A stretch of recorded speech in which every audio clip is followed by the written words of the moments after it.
Hi, അപ്പോൾ എല്ലാവർക്കും നമ്മുടെ പുതിയൊരു വീഡിയോയിലേക്ക് വീണ്ടും സ്വാഗതം. അപ്പോൾ ഇന്നത്തെ ക്ലാസ്സിലൂടെ നമ്മൾ പഠിക്കാൻ വേണ്ടി പോകുന്നത് 2025 പത്മവിഭൂഷൺ പുരസ്കാരമാണ്. അപ്പോൾ കോഡുകളൊക്കെ വെച്ച് നമുക്ക് ഈ ഒരു ഭാഗം വളരെ കൃത്യമായി തന്നെ പഠിച്ചു പോവാം. ഇനി നിങ്ങൾക്ക് ഏതെങ്കിലും ടോപ്പിക്ക് ഇതുപോലെ കോഡ് വീഡിയോ ആവശ്യമാണെങ്കിൽ കമൻറ്റ് വഴി അറിയിക്കുക, നമ്മൾ വീഡിയോ ചെയ്യുന്നതായിരിക്കും കേട്ടോ. ഇനി പുതുതായി നമ്മുടെ വീഡിയോസ് കാണുന്ന ആരെങ്കിലും ഉണ്ടെങ്കിൽ നമ്മുടെ ചാനൽ ഇതുവരെ സബ്സ്ക്രൈബ് ചെയ്യാതെ വീഡിയോ കാണുന്നവരുണ്ടെങ്കിൽ പ്ലീസ് നമ്മുടെ ചാനൽ ഒന്ന് സബ്സ്ക്രൈബ് ചെയ്ത് സപ്പോർട്ട് ചെയ്യുക. അപ്പോൾ നമുക്ക് വീഡിയോ സ്റ്റാർട്ട് ചെയ്താലോ. 2025 7 പേർക്കാണ് പത്മവിഭൂഷൺ പുരസ്കാരം ലഭിച്ചത്. 2025 7 പേർക്ക് പത്മവിഭൂഷൺ പുരസ്കാരം ലഭിച്ചു. അപ്പോൾ ആരൊക്കെയാണ് ആ ഒരു 7 പേര് എന്ന് നമുക്ക് നോക്കാം. അപ്പോൾ നോക്കൂ, 7 പേരിൽ 3 പേർക്ക് മരണാനന്തര ബഹുമതി ആയിട്ടാണ് പുരസ്കാരം ലഭിച്ചത്. ആരൊക്കെയാണ് അവർ? ഒന്ന് ഒസാമു സുസൂക്കിയാണ്. ഒസാമു സുസൂക്കി മരണാനന്തര ബഹുമതിയായി പത്മവിഭൂഷൺ ലഭിച്ചിട്ടുള്ളത് ഒരാൾ ആരാണ്? ഒസാമു സുസൂക്കിയാണ്. ഇനി ശാരദാ സിൻഹ. ശാരദാ സിൻഹയ്ക്ക് മരണാനന്തര ബഹുമതിയായിട്ട് പത്മവിഭൂഷൺ ലഭിച്ചു. പിന്നെ ചോദിച്ചാൽ ആർക്കാണ്? MT വാസുദേവൻ നായർ. MT വാസുദേവൻ നായർക്കും മരണാനന്തര ബഹുമതിയായിട്ടാണ് 2025 പത്മവിഭൂഷൺ ലഭിച്ചിട്ടുള്ളത്. ഇനി ആദ്യം മുതൽ നമുക്ക് ആ 7 പേരെ ഒന്ന് നോക്കിപ്പോവാം. ഒസാമു സുസൂക്കി അല്ലെ, ആദ്യ വ്യക്തി ചോദിച്ചാൽ ഒസാമു സുസൂക്കിയാണ്. അപ്പോൾ സുസൂക്കി മോട്ടോഴ്സിന്റെ ചെയർമാൻ ആയിട്ടുള്ള ഒസാമു സുസുക്കി മരണാനന്തര ബഹുമതിയായിട്ട് 2025 പത്മവിഭൂഷൺ പുരസ്കാരം ലഭിച്ചു. ഇനി അദ്ദേഹത്തിന്റെ മേഖല ചോദിച്ചാൽ വ്യവസായമാണ്.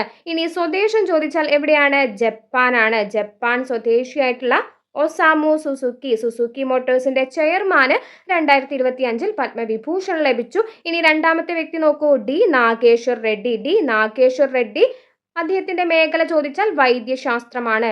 ഡി നാഗേശ്വർ റെഡ്ഡി വൈദ്യശാസ്ത്രം. സ്വദേശം ചോദിച്ചാൽ എവിടെയാണ്? തെലങ്കാന. തെലങ്കാനയാണ്. തെലങ്കാന സ്വദേശിയായിട്ടുള്ള നാഗേശ്വർ റെഡ്ഡിക്ക് വൈദ്യശാസ്ത്ര മേഖലയിൽ 2025 പത്മവിഭൂഷൺ ലഭിച്ചു. നോക്കാം മൂന്നാമത്തെ വ്യക്തി ലക്ഷ്മി നാരായണ സുബ്രഹ്മണ്യം. ലക്ഷ്മി നാരായണ സുബ്രഹ്മണ്യം മേഖല ചോദിച്ചാൽ വയലിനാണ്, ആർട്ടാണ് എന്ന് പറയാട്ടോ. വയലിൻ, ആർട്ട് കേട്ടോ. അപ്പൊ ആർട്ട് മേഖലയിൽ നിന്ന് ലക്ഷ്മി നാരായണ സുബ്രഹ്മണ്യം. ഇനി അദ്ദേഹത്തിന്റെ സ്വദേശം ചോദിച്ചാൽ എവിടെയാണ്? കർണാടകയാണ്. കർണാടക. കർണാടക സ്വദേശിയായിട്ടുള്ള ലക്ഷ്മി നാരായണ സുബ്രഹ്മണ്യം, അദ്ദേഹത്തിന്റെ മേഖല ആർട്ടാണ്. കറക്റ്റ് പറയുകയാണെങ്കിൽ വയലിനാണ്. വയലിനിസ്റ്റ് ആണ് ലക്ഷ്മി നാരായണ സുബ്രഹ്മണ്യം. നാലാമത്തെ വ്യക്തി നോക്കൂ, കുമുദിനി രജനീകാന്ത് ലഖിയ. കുമുദിനി രജനീകാന്ത് ലഖിയ, അവരുടെ മേഖല ചോദിച്ചാൽ കഥക് നർത്തകിയാണ്. ആർട്ട് മേഖലയാണ് അല്ലെ. ആർട്ട് മേഖലയിൽ നിന്നും കഥക് നർത്തകി കുമുദിനി രജനീകാന്ത് ലഖിയ. ഇനി അവരുടെ സ്വദേശം ചോദിച്ചാൽ എവിടെയാണ്? ഗുജറാത്ത് ആണ്. ഗുജറാത്ത് സ്വദേശിനിയാണ് കുമുദിനി രജനീകാന്ത് ലഖിയ. അഞ്ചാമത്തെ വ്യക്തി ജഗദീഷ് സിംഗ് ഗഹാർ. ജഗദീഷ് സിംഗ് ഗഹാർ, അദ്ദേഹത്തിന്റെ മേഖല നിയമജ്ഞനാണ്. ഇന്ത്യയുടെ 44ാമത് ചീഫ് ജസ്റ്റിസ് ആയിരുന്നു ആര്? ഇന്ത്യയുടെ 44ാമത് ചീഫ് ജസ്റ്റിസ് ആയിരുന്നു. ചീഫ് ജസ്റ്റിസ് ഓർത്തിരിക്കുക, വളരെ ഇമ്പോർട്ടൻ്റ് ആയിട്ടുള്ള ഒരു പോയിന്റ് ആണ്. ഇന്ത്യയുടെ 44ാമത് ചീഫ് ജസ്റ്റിസ് ആയിരുന്നു ജഗദീഷ് സിംഗ് ഗഹാർ. ഇനി അദ്ദേഹത്തിന്റെ സ്വദേശം ചോദിച്ചാൽ എവിടെയാണ്? ചണ്ഡീഗഡ് ആണ്. ചണ്ഡീഗഡ് സ്വദേശിയാണ്. ചണ്ഡീഗഡ് സ്വദേശിയാണ് ജഗദീഷ് സിംഗ് ഗഹാർ. ആറാമത്തെ വ്യക്തി നോക്കാം, ശാരദാ സിൻഹ. ശാരദാ സിൻഹ ഫോക്ക് ഗായികയാണ്. ആർട്ട് മേഖലയാണ്. അപ്പോൾ ശാരദാ സിൻഹയുടെ സ്വദേശം ചോദിച്ചാൽ ബീഹാർ ആണ്. ബീഹാർ ഓർത്തിരിക്കുക, ബീഹാർ ആണ്. ഇനി ഏഴാമത്തെ വ്യക്തി ആരാണ്? MT വാസുദേവൻ നായർ. MT വാസുദേവൻ നായർ, അദ്ദേഹത്തിന്റെ മേഖല അറിയാലോ, സാഹിത്യമാണ്.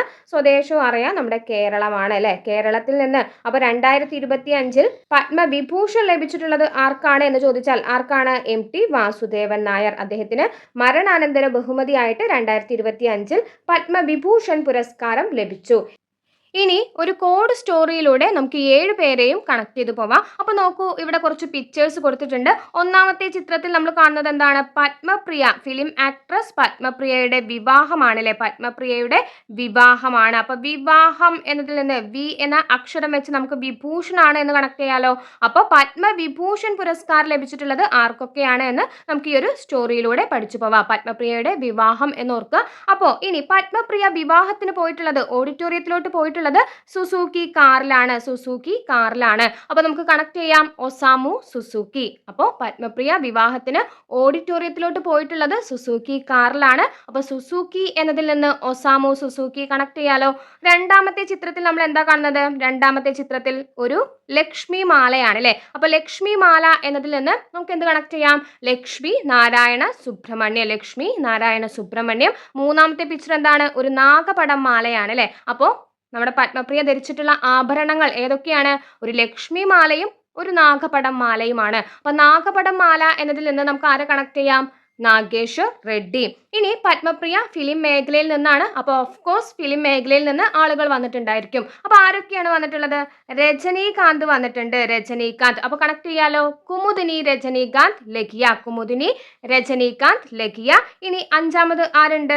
ജഗദീഷ് ഉണ്ട്. സിനിമാ മേഖലയിൽ നിന്ന് രജനീകാന്ത് വന്നിട്ടുണ്ട്, ജഗദീഷ് വന്നിട്ടുണ്ട്. അപ്പോൾ ജഗദീഷ് എന്നതിൽ നിന്ന് ജഗദീഷ് ഗഹാർ കണക്ട് ചെയ്യാം. ഇനി ആറാമതായിട്ട് ആരുണ്ട്? ശാരദ.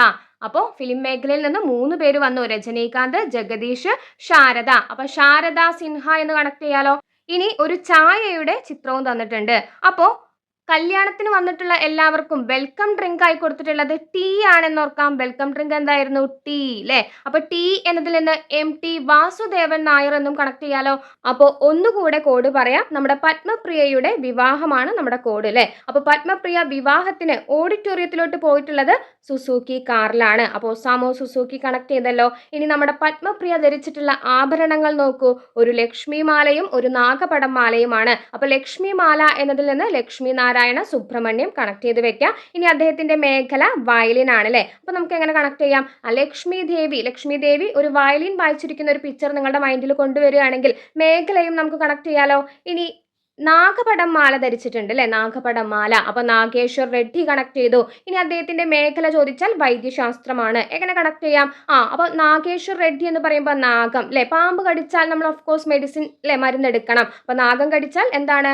മരുന്നെടുക്കണം, മെഡിസിൻ എടുക്കണം. അപ്പൊ വൈദ്യശാസ്ത്രമാണ് അദ്ദേഹത്തിന്റെ മേഖല എന്നും നമുക്ക് കണക്ട് ചെയ്ത് വെക്കാം. ഇനി എന്താ നമ്മൾ പറഞ്ഞത്? പത്മപ്രിയ ഫിലിം മേഖലയിൽ നിന്നാണ്. അപ്പോൾ ഓഫ് കോഴ്സ് ഫിലിം മേഖലയിൽ നിന്ന് ആളുകൾ വന്നിട്ടുണ്ട്. ആരൊക്കെയാണ്? രജനീകാന്ത്, ജഗദീഷ്, ശാരദ. അപ്പോൾ രജനീകാന്ത് എന്നതിൽ നിന്ന് കുമുദിനി രജനീകാന്ത് ലഖിയ കണക്ട് ചെയ്ത് വെക്കാം. ഇനി അവർ കഥക് നർത്തകിയാണ് അല്ലെ. അവരുടെ മേഖല എന്താണ്? ആർട്ടാണ്.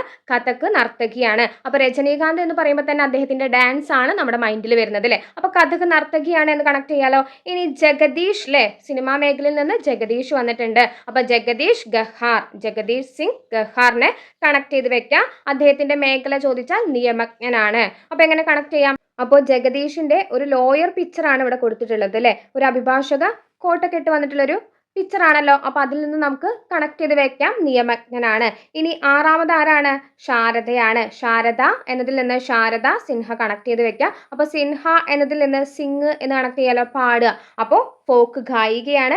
ഏഴാമത്തെ പിക്ചർ ഒരു ടീയുടെ പിക്ചറാണ്. അപ്പോൾ MT വാസുദേവൻ നായർ എന്നും കണക്ട് ചെയ്തിട്ടുണ്ട്. അപ്പോൾ എല്ലാവർക്കും അറിയാം അദ്ദേഹത്തിന്റെ മേഖല സാഹിത്യമാണ് എന്നല്ലേ. അപ്പോൾ നമ്മുടെ കോഡ് നിങ്ങൾക്ക് ഇഷ്ടപ്പെട്ടു, യൂസ്ഫുൾ ആയിട്ടുണ്ടെങ്കിൽ തീർച്ചയായും വീഡിയോ ലൈക്ക് ചെയ്യുക, നിങ്ങളുടെ അഭിപ്രായങ്ങൾ കമന്റ്സിലൂടെ അറിയിക്കുക കേട്ടോ. അപ്പോൾ ചാനൽ സബ്സ്ക്രൈബ് ചെയ്തിട്ടില്ലെങ്കിൽ ചാനൽ ഒന്ന് സബ്സ്ക്രൈബ് ചെയ്തും നമ്മളെ സപ്പോർട്ട് ചെയ്യുക.